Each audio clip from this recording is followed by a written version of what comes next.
निम्नलिखित संख्याओं को अभाज्य गुणनखंडों के गुणनफल के रूप में व्यक्त करना है। यानी अभाज्य संख्या आप देखे होंगे, या जैसे हम लोग बनाते हैं तो अभाज्य संख्या का मतलब अभाज्य संख्या वो होता है जो आपको स्टार्टिंग होता है। जैसे गुणनखंड अगर हम लोग निकालते हैं तो गुणनखंड निकालते वक्त सबसे जो प्रथम जो पॉइंट लगता है आपको 2 से लगाया जाता है। इसके बाद आपको 2 से नहीं लगता तो 3 से नहीं तो 5, इसके बाद 7, 9 नहीं लगेगा। 9 आपको विषम संख्या में आ जाएगा। ऐसे आपको जैसे आपको मान लीजिए कि गुणनखंड अगर करते हैं तो गुणनखंड करते हैं तो आपको अभाज्य संख्या से ही लगता है। अभाज्य संख्या क्या हो जाएगा, 2, 3, 5, 7, 11, 13, ये सब 17 जो आपको हो जाएगा वो आपको अभाज्य संख्या हो जाएगा। अभाज्य संख्या जो एक और स्वयं अपने से कटे। देखिए आगे जो है फर्स्ट क्वेश्चन, ये आपको बिहार बोर्ड यानी मैट्रिक एग्जाम में बहुत बार पूछा जाता है। आपको क्वेश्चन है 140 के अभाज्य गुणनखंडों के गुणनफल के रूप में, पहले इसको फैक्टर कीजिए। फैक्टर यानी गुणनखंड के रूप में पहले इसको तोड़िए। चलिए 140 आपको है, 140 के अगर हम तोड़ेंगे तो सबसे पहले हम बताएं कि 2 से लगाइएगा, 2 से नहीं लगेगा फिर इसके बाद 3 से लगाइए, इसके बाद फिर अगर आप 5, 7 से लगाते चलिएगा। चलिए 2 से अगर लगाते हैं तो 70 दूना 140, 2 से लगाएंगे 35 दूना 70, इसको 5 से लगाइए 7 पचे 35 और 7 से लगाएंगे तो 7 से 7 कट जाएगा आपको एक बार में। बट यहाँ पर ध्यान दीजिए, ये आपको बोला था संख्याओं को अभाज्य गुणनखंड, हमने अभाज्य गुणनखंड के रूप में तो इसको तोड़ दिए, बट आगे क्या है गुणनफल के रूप में व्यक्त कीजिए। अब आपको गुना करना है, यानी अब यहाँ पर देखेंगे गुना कैसे करना है। तो यहाँ पर ध्यान दीजिएगा, 2 2 इसमें कितने हैं तो 2 2 2 है, तो 2 2 2 को इसमें 2 के पावर 2 होगा और इसके बाद इनटू गुना 5 है तो 5 के पावर 1 लिखिए अथवा नहीं लिखिए।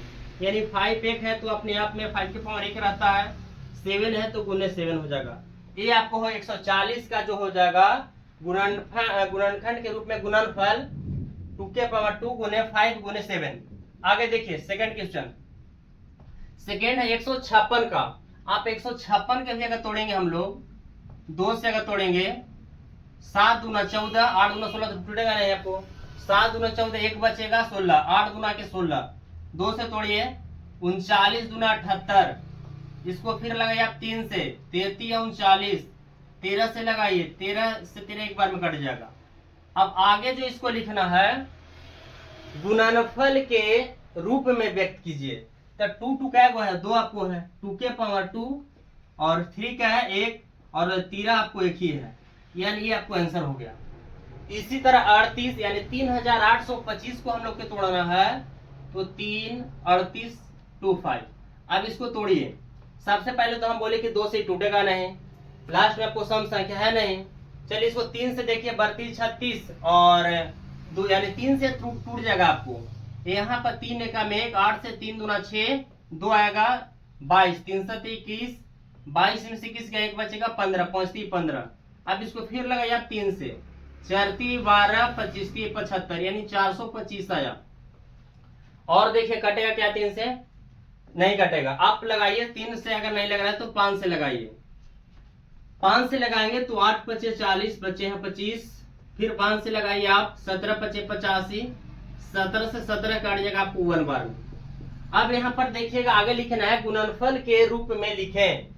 3 कितने हैं 1 2 यानी 3 के पावर 2 और 5 कितने हैं 2 है तो 5 के पावर 2 और 17 देखिए 17 को आपको लिख दिया यानी 3 के पावर 2, 5 के पावर 2 और 70 के पावर 1 लिखिए अथवा नहीं लिखा आपको यही आपको है, यानी 1 का जो 3 क्वेश्चन है तीनों क्वेश्चन आपको यह सोल्यूशन है।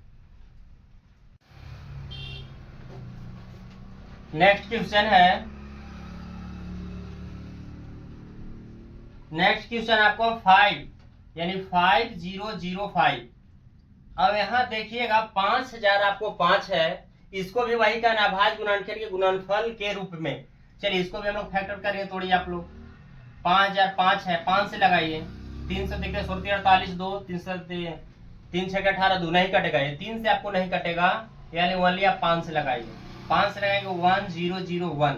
अब कितना से लगेगा यहाँ पर देखिए, अब यहाँ पर जो आपको लगेगा 7 से लगाइए 7 एकम 1 3 से आपको 7 से लगेगा, 7 से लगाएंगे 10 में 7 लगेगा एक बार में, और 3 बचा 30, 7 28 2 यानी 3 7 21 यानी कितना 143।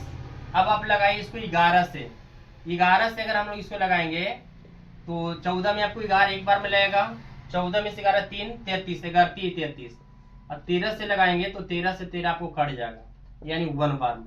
अब यहाँ पर देखिए आपको गुणनफल के ही रूप में लिखना है तो 5 के पावर 1 लिखिए अथवा नहीं लिखिए। 7 11 गुने 13, यही आपको बन गया। आगे है नेक्स्ट क्वेश्चन है 5 का। 1 का जो 5 है 74 29, 74 29। देखिए यानी 7429 को अगर हम इसको तोड़ेंगे तो आपको ये टूटेगा 3 7 नहीं, यानी आप इसको तोड़िए 13 6 14 यानी 17 से देखते हैं। 17 के 68 6 हो गया, 17 51 11 17 7 19 से यानी आपको करेगा 437 बार में। फिर इसको लगाइए 19 से लगेगा, 19 से लगाएंगे 19 दूनी 38 5 19 57। अब 23 से इसको लगाइए। इसको आपको काट कर ही आपको गुणनखंड के रूप में लिखना है और गुणनखंड के रूप में तो तोड़ दे, इसके बाद ही लिखना है गुणनफल के रूप में, तो आपको यह सोल्यूशन ये हो जाएगा।